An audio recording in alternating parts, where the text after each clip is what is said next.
तो यहाँ पे मैंने लास्ट वीडियो में एनिलीनियम आयन तक आपको बता दिया था। अब ये जो एनिलीनियम आयन बन गया, इसमें ये NH3 पॉजिटिव ग्रुप को समझना है। NH3 पे पॉजिटिव मतलब N पे अब लोन पेयर प्रेजेंट नहीं है। अगर लोन पेयर नहीं है तो ये प्लस आर इफेक्ट शो नहीं करेगा। और प्लस आर ग्रुप कैसे होते हैं? Ortho para directing.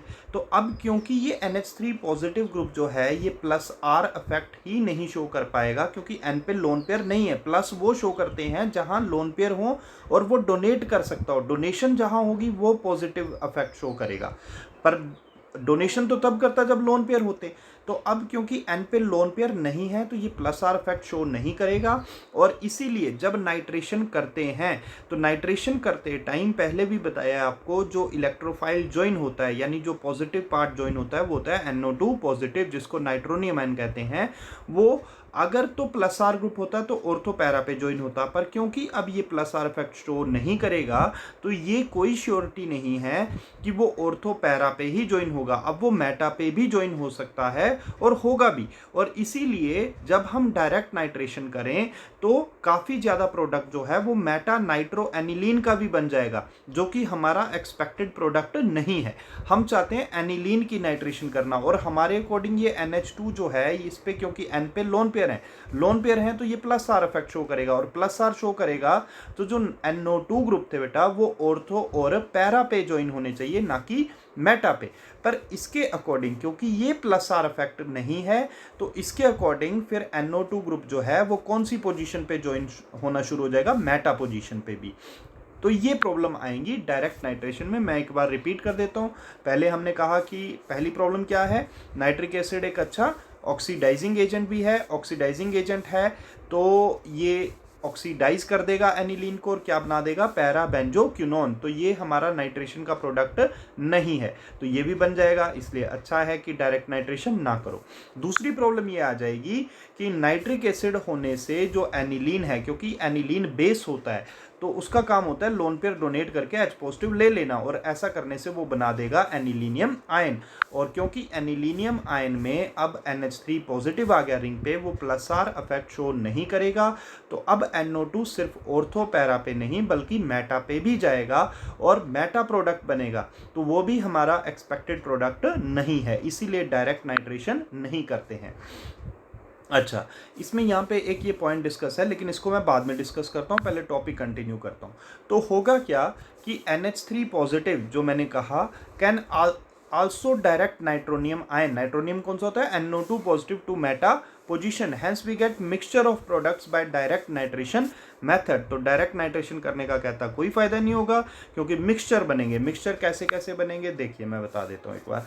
सबसे पहले तो देखो ये बन गया। अब ये प्रोडक्ट किस वजह से बना? ऑक्सीडेशन की वजह से, क्योंकि नाइट्रिक एसिड ऑक्सीडाइजिंग एजेंट भी है जैसे ऊपर डिस्कस किया, तो ऑक्सीडेशन हो जाएगी और बेंजोक्विनोन बन जाएगा। इसके बाद ये बनेगा हमारा ऑर्थो पे, फिर बनेगा पैरा पे, पर साथ में हमारे पास कहाँ पे आ जाएगा? मेटा पे भी आ जाएगा। इसीलिए हमने डायरेक्ट नाइट्रेशन को प्रेफर नहीं करना है। अच्छा, अब करें क्या? अगर डायरेक्ट नाइट्रेशन को हमने प्रेफर नहीं करना है तो क्या करें?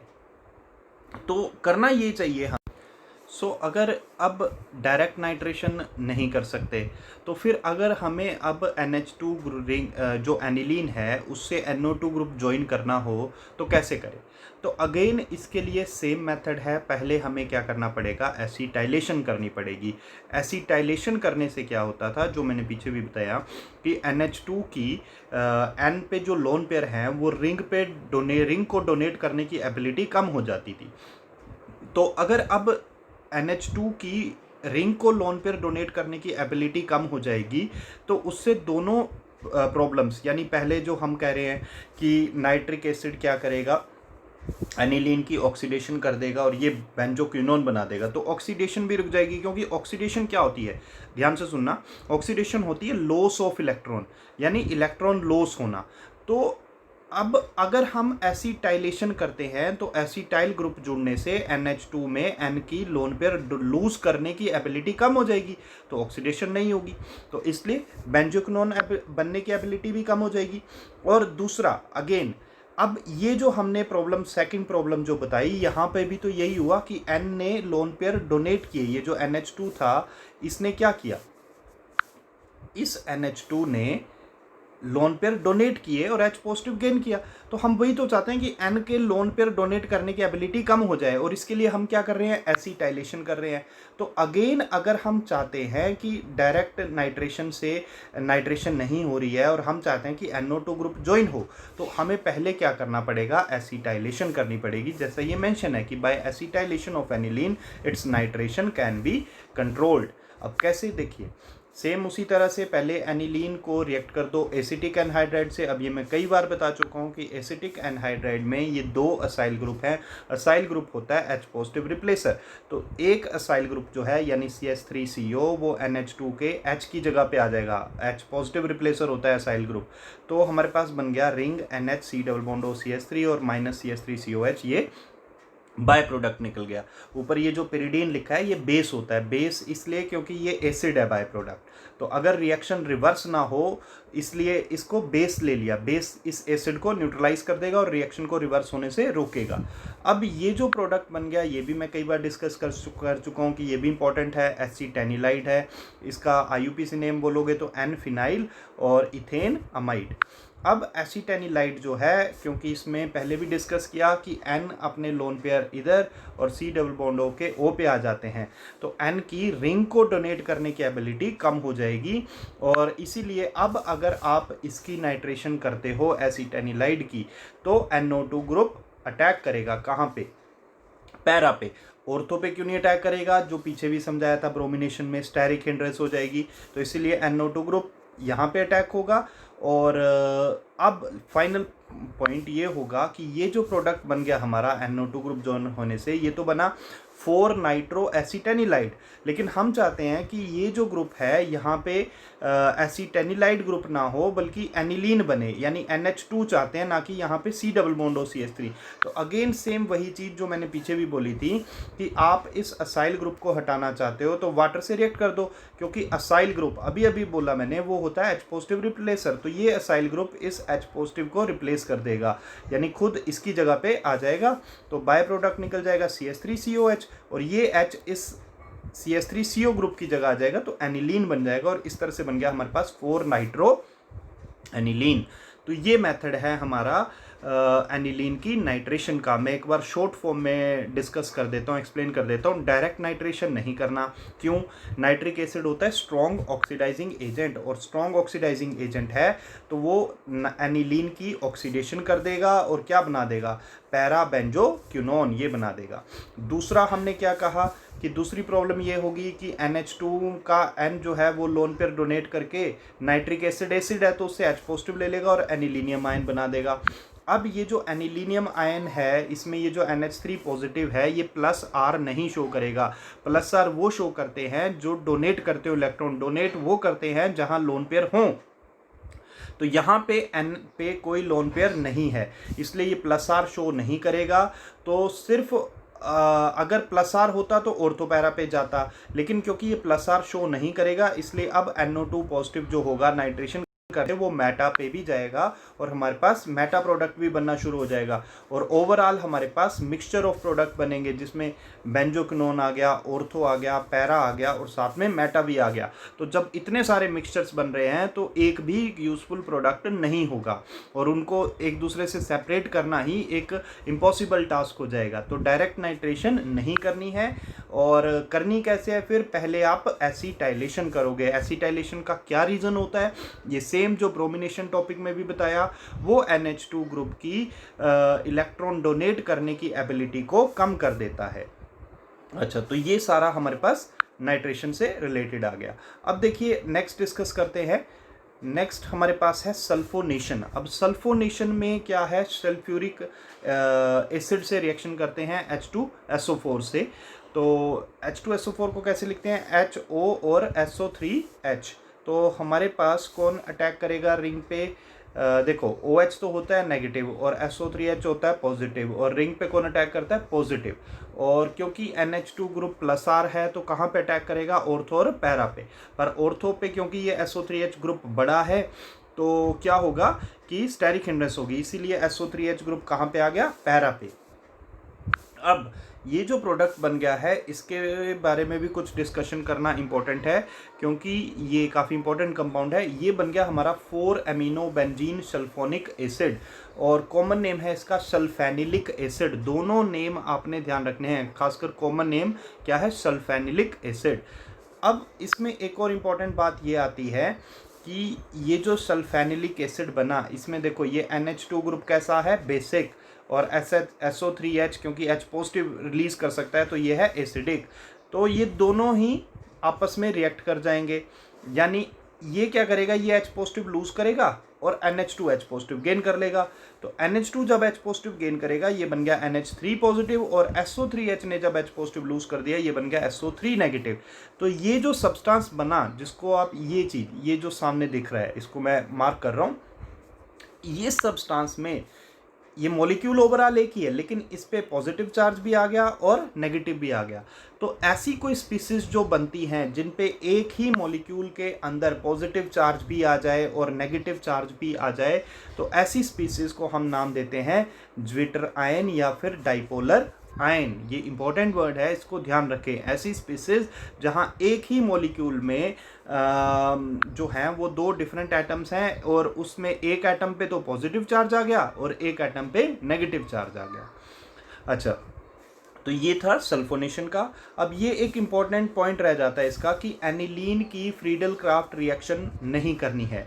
तो क्यों नहीं करनी है, क्योंकि फ्रीडल क्राफ्ट रिएक्शन जब करवाते हैं, फ्रीडल क्राफ्ट के अंदर 2 रिएक्शन होती हैं, अल्काइलेशन और असाइलेशन। तो जब भी फ्रीडल क्राफ्ट रिएक्शंस करवाई जाती हैं तो लुईस एसिड कैटालिस्ट यूज होता है। अब लुईस एसिड कौन होते हैं, AlCl3 FeCl3, इस तरह से। तो अगर मैं फ्रीडल क्राफ्ट रिएक्शन करवाता हूं एनिलीन की, तो एनिलीन खुद क्या है, एनिलीन खुद है लुईस बेस। ये देखिए एनिलीन में क्या होता है, यहीं से समझ लीजिए, एनिलीन में NH2 ग्रुप होता है, N पे क्या है, लोन पेयर, और जिन पे लोन पेयर होते हैं, इलेक्ट्रॉन्स हैं, वो क्या होते हैं, इलेक्ट्रॉन रिच। और इलेक्ट्रॉन रिच मतलब नेगेटिव, नेगेटिव मतलब न्यूक्लियोफाइल, या फिर इनको लुईस बेस भी कह देते हैं। लुईस बेस किनको कहते हैं, इलेक्ट्रॉन रिच स्पेसेस। तो बेसिकली एनिलीन हो गया लुईस बेस।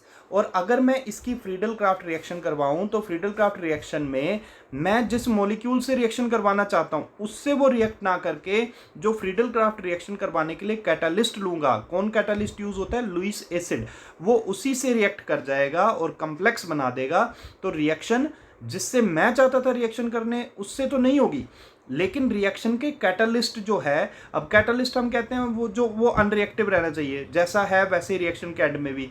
तो कैटालिस्ट तो खुद रिएक्ट कर जाएगा एनिलीन से, क्योंकि कैटालिस्ट लुईस एसिड है और एनिलीन लुईस बेस है, तो एसिड बेस दोनों आपस में रिएक्ट करके कम्प्लेक्स बना देंगे। तो इसीलिए एनिलीन की जो है वो फ्रीडल क्राफ्ट रिएक्शन नहीं करनी है। अच्छा, इस टॉपिक में एक पॉइंट ये रह गया जो नाइट्रेशन में मैंने कहा बाद में डिस्कस करता हूँ। तो ये चीज़, ये जो स्टार करके हमने बनाया है, तो इस पॉइंट में पहले वापस से ये जो NH3 पॉजिटिव है इसको ही समझना है। NH3 पॉजिटिव में N जो है, N पे ध्यान देना है आपने। N पे NH3 पॉजिटिव में ये जो नाइट्रोजन है, नाइट्रोजन ने कितनी बॉन्ड्स बनाई हैं, काउंट करिए। बॉन्ड्स हैं 4, एक बॉन्ड तो देखो रिंग के साथ आ गई, और 3 हाइड्रोजन है, तो 3 हाइड्रोजन और एक रिंग के साथ टोटल बॉन्ड्स कितनी हो गई, 4। अब नाइट्रोजन जो है वो मैक्सिमम कितनी बॉन्ड्स बना सकता है बेटा, 4 ही बना सकता है। क्यों, नाइट्रोजन की कन्फिग्रेशन होती है 1s2 2s2 2p3, तो इसके पास जो अवेलेबल ऑर्बिटल है वो है 2s और 2p। अब 2p में टोटल कितने ऑर्बिटल्स आते हैं, px py pz, तो 3 ऑर्बिटल हो गए p के और एक ऑर्बिटल हो गया s का, तो टोटल ऑर्बिटल कितने हो गए इसके पास, 4, और 4 ऑर्बिटल हैं तो बॉन्ड भी 4 ही बनेगी। ये वही कंसेप्ट है जिसमें हम कहते थे कि d ऑर्बिटल नहीं है, 2d ऑर्बिटल नहीं है, 2d नहीं है तो 4 बॉन्ड्स भी, 4 से ज़्यादा बॉन्ड्स बना भी नहीं सकता। अब जैसे n के नीचे आता है p जो है वो 5 बॉन्ड्स बना लेता है, PCl5। क्यों, क्योंकि p के केस में क्या होगा, उसकी कन्फिग्रेशन होगी 3s2 3p3, पर 3d भी होता है, तो d है इसलिए p तो 5 बॉन्ड्स बना लेगा, पर n 5 बॉन्ड्स नहीं बना सकता। तो n क्योंकि मैक्सिमम 4 बॉन्ड्स बना सकता है और यहाँ पे n ने ऑलरेडी 4 बॉन्ड्स बना ली हैं, तो अब इसमें ऐसा नहीं कर सकते हैं कि यहाँ पे जो डबल बॉन्ड है रिंग की उसको मैं ऐसे n की तरफ भेज दूँ। तो अगर मैं ऐसा करूँगा तो फिर n की कितनी बॉन्ड्स बन जाएंगी, 5 बन जाएंगी, ऐसे हो जाएगा ना, n 2 बॉन्ड तो रिंग के साथ आ जाएंगी और 3 इसके साथ हाइड्रोजन है, पर ये चीज़ पॉसिबल ही नहीं है क्योंकि N 5 बॉन्ड्स नहीं बना सकता। इसीलिए ये जो एनिलीनियम आयन है, एनिलीनियम आयन में कोई भी रेजोनेटिंग स्ट्रक्चर बनना पॉसिबल ही नहीं है। तो इसीलिए अब ये क्वेश्चन ये बन जाता है कि अगर आपसे पूछे कोई कि एनिलीन और एनिलीनियम में ज़्यादा स्टेबल कौन है, तो एनिलीन बताना है। और रीज़न देखो जो मैंने ऊपर डिस्कस किया वही है।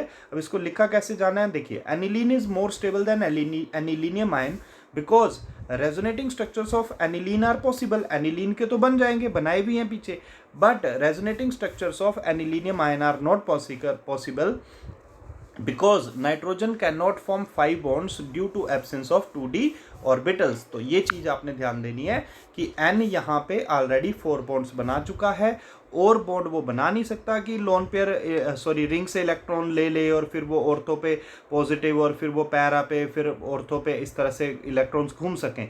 वो चीज़ यहाँ पे एनिलीनियम आयन में पॉसिबल नहीं होगी। तो इसमें क्योंकि रेजोनेंस नहीं होगा तो इसकी स्टेबिलिटी भी कम होगी। और ये हमारा जो टॉपिक था वो डिस्कस हो गया नाइट्रेशन के अंडर भी।